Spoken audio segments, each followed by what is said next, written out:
Wewe bro unazingua. Yule unajua zamu yangu kuchota maji, kazi kukaa maskani kucheza game. Hiyo game itakusaidia nini? Mimi nina kazi ya kufokewa na mzee kule. Leo zamu yako bwana kuchota maji. Kama ulitegemea mimi nitachota, sichoti. Usijifanye wewe mkubwa. Hapana, hapa ukubwa wako huko. Hebu subiri basi mdogo wangu. Mbona una jazba? Jazba nini? Leo zamu yangu kuchota maji unakaa. Kwani wewe unashindwa mimi kunisaidia kuchota maji? Wewe ushajua kabisa mimi sipo. Wewe unashindwa kunisaidia. Mimi nataka jibu moja. Mara ngapi nakusaidia? Hebu nisikilize, mimi nataka jibu moja. Baba anataka maji. Nijibu unachota wewe ndio. Wewe kama wewe ndio kuchota, mimi siji kuchota. Na mwambie baba mimi siji kuchota. Yaani wewe mimi atanijua mimi ndani.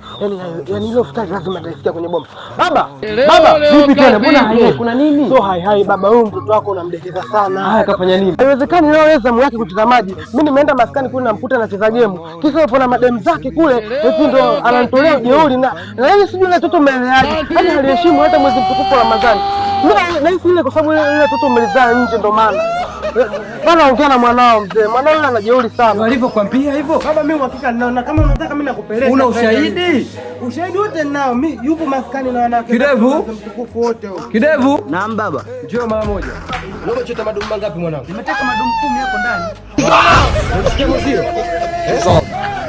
Maneno yote yametokea wapi? Hebu kaangalia fimbo nimfundishe adabu. Kaka kwani leo nilikuwa chakula. Michezo hiyo.